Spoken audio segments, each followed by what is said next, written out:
Yang berikutnya untuk yang kedua ataupun untuk saringan yang kedua.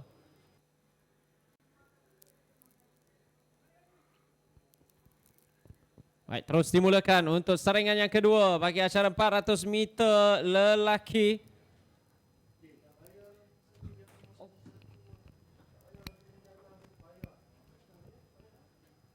Untuk 400 meter ini, dan sememangnya cukup jauh dengan 100 meter yang terakhir kelihatan beliau bersendirian saja walaupun ada kejaran yang cuba dilakukan dari belakang tetapi ia akan menjadi milik Yusri untuk yang kedua ataupun saringan yang kedua sambil adanya juga Emmanuel Murphy.